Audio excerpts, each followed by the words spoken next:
Good job.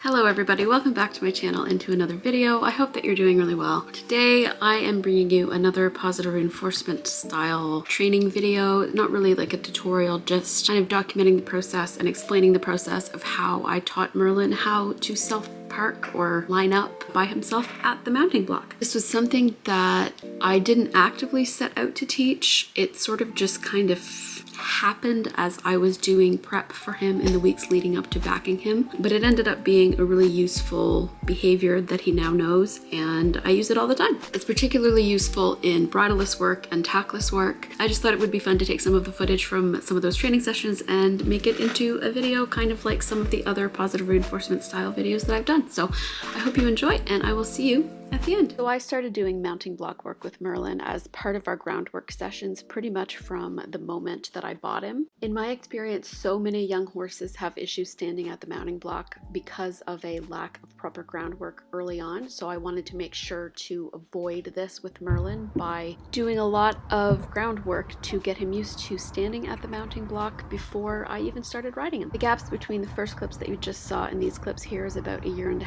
and you'll notice that there's also a huge difference in my training methods. So in the first clip, I was still using quote-unquote traditional training. I had a chain over his nose and a whip in my hand, and you can see here I still have a whip in my hand, but I'm not actually using it as a whip. I'm actually using it as a target stick.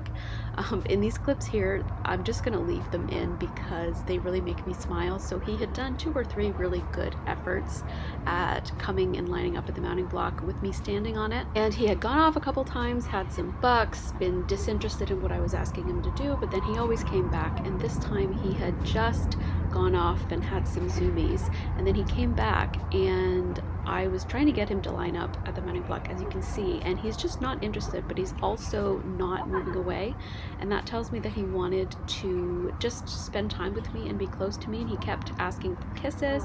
And then here you can see him step forward and line his nose up to my back, and I realized that he wanted a cuddle. This is genuinely some of my favorite footage that I've ever captured of me and Merlin because it just shows the depth of connection that we've built over the last couple of years. And I think that this clip also stands as a testament not only to the efficacy of positive reinforcement or clicker training as a method, but also to the effect that it can have on your relationship with your horse, because if you make being with you a rewarding place to be, they're always going to want to be with you.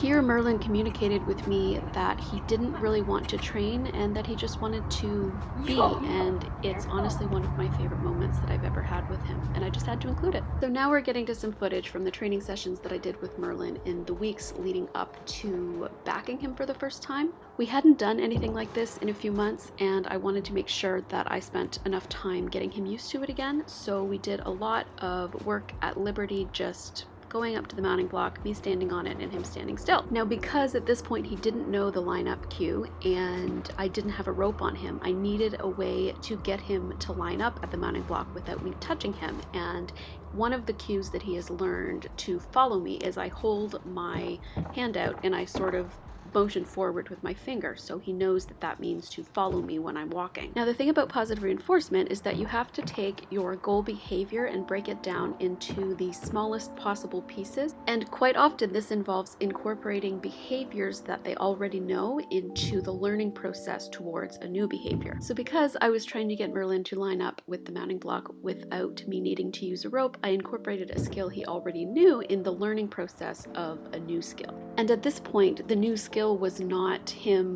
lining up. When I say line up, the new skill that I was working towards was just him standing at the mounting block at Liberty. But this is still a building block towards the eventual behavior of lining up by himself at the mounting block, because in order to do that, he needs to be comfortable standing there. And he also needed to be comfortable with me getting up, getting down, making lots of noise, just general desensitization. And that's what this first training session was all about.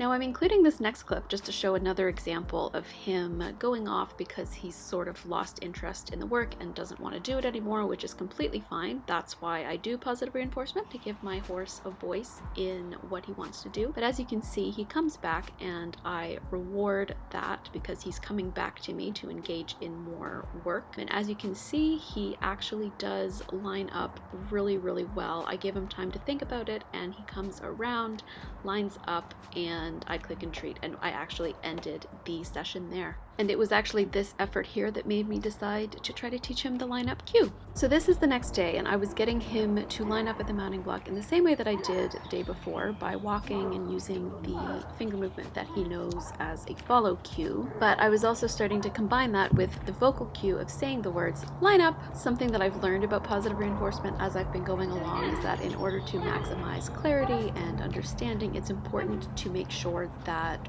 vocal cues especially are consistent as you're teaching the behavior. So same tone, same intonation. So for me it was line up. Horses can come to understand vocal cues when it's paired with a certain reinforced behavior, but it's really important when you're teaching those cues that you're consistent in how you ask for it and how you reward it. So at this point, Merlin was starting to understand that I wanted him to walk up to the mounting block when I said line up, but he still didn't understand that I wanted him to stop.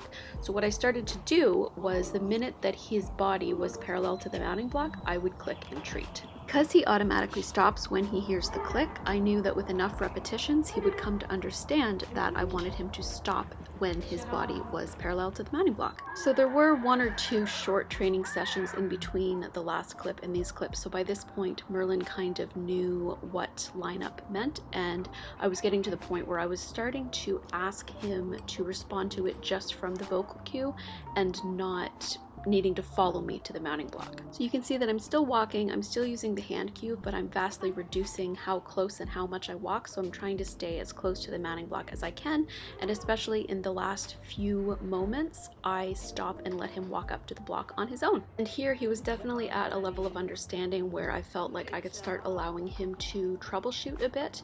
So here I stood, I asked him to line up, and then I just waited and waited to see what would happen, and as you can see, he takes his time, he thinks about it, and then he does mostly line up to the mounting block. This is the first time that he had done it mostly in response to a vocal cue, so I was really, really happy. And as you can see here, he's also reached a point where I'm waiting until he comes to a complete stop next to the mounting block before I click and reward. He had had enough repetitions at this point that he understood that he had to come to a complete stop next to the mounting block, so I upped the criteria. For this effort, I got him to walk a little bit further away, and as you can see, there's something that he responds to. I think it was the side of the arena flapping or something like that, so he got a little spooked, but he still walked up and stopped and just completely blew me away. What a good boy. But because I knew that his level of tension was a bit raised because of whatever he had spooked at, I just started asking him for his calm behavior, which I know calms him down and reduces his anxiety.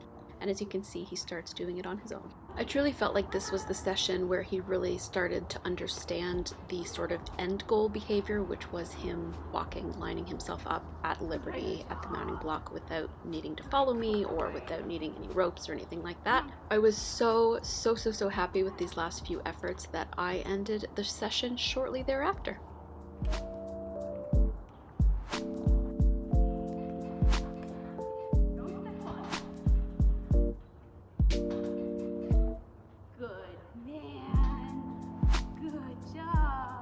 So this is the next day, and this footage is what I would kind of consider end result footage. You know, there's always improvements that can be made to behaviors, but at this point, this effort here, I had said line up, he didn't follow me, he walked away from me around the mounting block and stood next to it, and I was like, okay, my horse is so smart. I think it also important to note that I wasn't just drilling the lineup cue over and over and over again. That would just overwhelm him and he would lose interest. For the sake of this video, I've removed all the other mounting block work that I did, but basically I was asking him to line up and then getting up on the mounting block, leaning over his back, as you can see here. If you want to see more, I actually did an entire video about the couple of weeks prep that I did with Merlin prior to him being backed. It's available on my channel and I will link it in the description. I thought it would be fun to take just the footage of me asking him to line up and to make a video out of it because I have had a few questions about it.